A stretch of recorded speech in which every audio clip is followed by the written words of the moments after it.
xaaladda siyaasadeed iyo midda amni ee dalka Itoobiya ayaa la saadaalin karin waxaa jira xogo sheegaya in xisbiga BB ee talada haya ay ku kala qaybsameen xiisadda waqooyi sidoo Abiy horaan iyo dambeysaba u wajahay kadib fashilka weyn ee soo gaaray ciidamadii isku dhafka ee dagaalka gobolka Tigreega ku jiray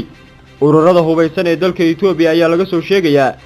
abaabul xooggan iyo diyaar garow iyagoo jabhadda loo yaqaan jabhadda xoreynta shacabka Oromada ay dagaalo culculus ku jiraan tan iyo maalintii shalay ahayd waxayna weeraro ku qaadeen ciidamada militariga ee ku sugan deegaanka Oromada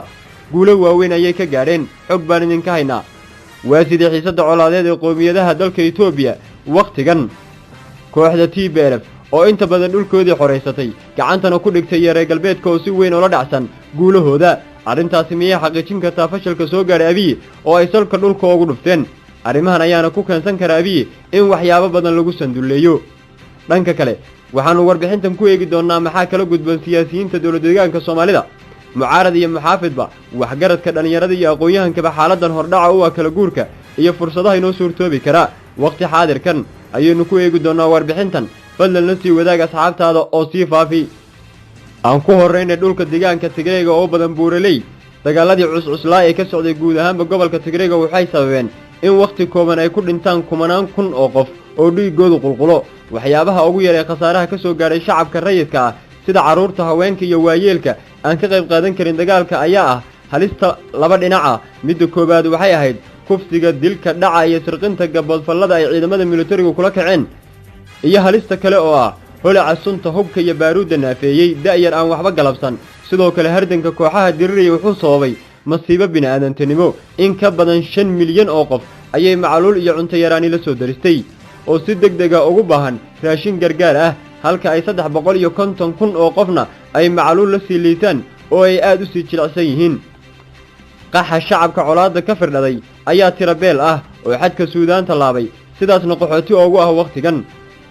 haddaba tacadiyadan ka dhanka xuquuqda bini'aadamka ee ka dhacay muddada 8 bilood gudahooda ayay ka cariisay dhalinyaro badan kuwaasoo qoriga qaatay duurkana galay sidaasna ugu biiray kooxda TPLF halka ay dhankoodana hubka qaateen ragda ah oo waayeel ah sidoo kale waxaa dagaalkan ku biiray saraakiil howlgab ah kuwa leeriyay iyo waliba kuwa horay u salugsanaa siyaasadda TPLF balse waxaa soo dhan inta dhinac iska dhigeen si midaysan ugu biiray halganka kharaad waxayna kooxda TPLF oo garab ka helaysa jabhadda iska caabinta oo la magac bahday Tigray Defense Forces loona soo gaabiyay TDF oo shacabkoodu ay 8 bilood isku garab wadeen tabar iyo dagaalo culculus oo toos ah kuwaasoo ugu dambeyn u muuqda kuwa ka gaaray guul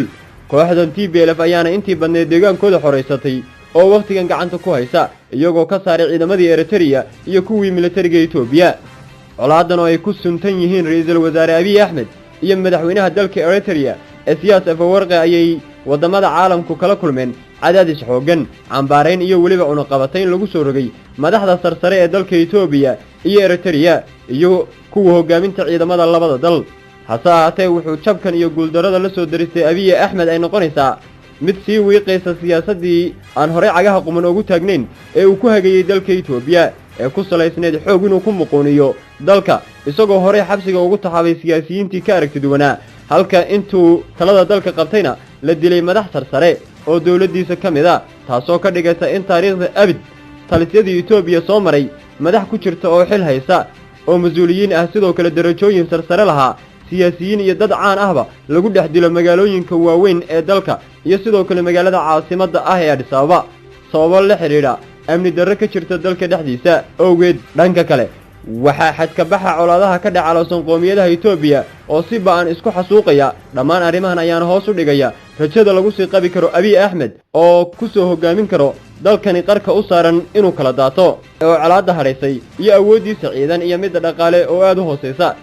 marka la isbarbar dhigo sidoo kale waxaa iyaduna meesha ka maqan taageeradii reer galbeedka uu siin jiray Itoobiya iyagoo waqtigan ku bedelay cadaadis iyo cunaqabatayn mid dhaqaale iyo mid amniba waxayna marka laga fiiriyo dhinaca kale ee xaaladani ku qasbaysaa in Abiy lagu sanduleeyo wax walba oo reer galbeedku u soo jeediyaan inuu ku qasbanaado inuu hirgeliyo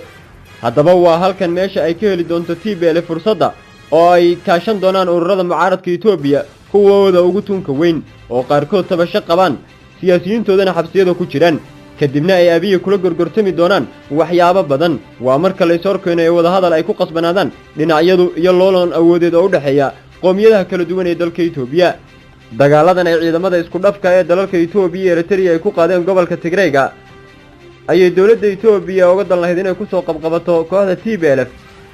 waxayna howlgalkaasi dawladdu ay ku sheegtay mid lagu soo celinayay kala dambeyntii iyo awoodii dawladda dhexe oo markaas ay u arkayeen TPLF inay caqabad weyn ku tahay jiritaanka dawladda Abiy Ahmed sidoo kale ay dambiyo waaweyn kooxdaasi dalka ka galeen intii ay talada waddanka hayeen ayna geysteen xasuuq ba'an iyo musuqmaasuq ay ku lunsadeen hanti badan waa sida ay eedamaha TPLF u soo jeedisay dawladda Abiy Ahmed dhammaan arrimahan waxay sameeyeen in horaantii bishii November ee kal hore duulaan lagu qaado kooxdaas TPLF oo markaas ay dawladdu u sababeeyeen mintidiinta TPLF in ay weerar ku ekeysay saldhiggii ugu weynaa ciidamada militariga ee ku yaalay caasimadda Maqale sidaasina uu ku qorxay dagaalku marka la eego natiijada ka dhalatay dagaalka iyo guuldarooyinka la soo darisay Abiy Ahmed iyo xulafada ciidamadiisa waxaa xaqiiqsanaysaa in dagaalka la galay ka fiirsasho la'aan degdeg iyo salfudeed ku qotoma istiraatiijiyad la'aan oo daraska waxa ka dhalan kara iyo dhammaan faa'iidooyinka laga dhaxli karo iyo khasaarahaba marka la qaado dagaalka maadaama ay kooxda TPLF ay leedahay awood ciidan hub mid dhaqaale iyo muwaafaqo weyn oo ka dhaxaysa shacabkooda iyagoo lagu xasuusto inay halgamo kala duwan ay soo galeen taasoo ka caawinaysa khibradooda dagaalka waxayna beddelkeeda noqotay inay natiijadii ugu dambeysay ee dagaalku ay noqoto mid fashil iyo dhabarjab weyn soo gaadhaan ciidamada Abiy Ahmed iyo kuwa Eritrea waxaana marka laga yimaado guulaha ay TPLF gaadhay dagaalka iyagoo wada xoreystay deegaanka barbar socday howlahan siyaasadaha qarsoon ee dalalka reer galbeedku la garab taagnaayeen kooxda TPLF taasoo ugu dambeyn u muuqatay in ay si gooni ah talada gobolka Tigreega wax looga weydiin doono hogaaminta TPLF soo rogaal celinta TPLF iyo awoodeeda ciidan ee waqtigan oo aysan meesha ka maqnayn inay haystaan taageerada guud ee shacabkooda iyo ra'iisul wasaare Abiy Ahmed oo isugu darsameen culays siyaasadeed oo gudaha iyo dibadda ah ciidankii oo jab weyn uu ku dhacay xiisadda colaadeed ee cakiran ee kala dhaxaysa ciidamada Suudaan oo dagaalo culculus ku haya Itoobiya iyagoo dhulal ka qabsaday waddankuna uu halis weyn qarka u saaran yahay isagoo taagan meesha ugu xumeyd tan iyo waqtigii Mingista Haile Mariam uu waddanka xukumayay oo uu xaaladan oo kale dalku galay ayay dagaalo xunxun oo ay hurmud u hayeen kooxda TPLF ay sidaas xukunka uga tuureen Mingistu haddaba ma waxaa muuqata ifafaalo muujinaya wixii horey u dhacay ee soo maray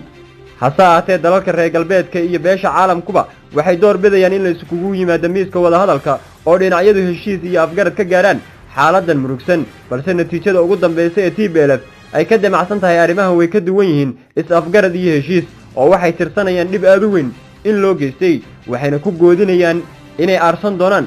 kadibna ay tallaabooyin iyo istiraatiijiyado qorshaysan ay qaadi doonaan xaaladda waddanka ayaana xilli walba isbedeli karta oo wax walba laga filan karaa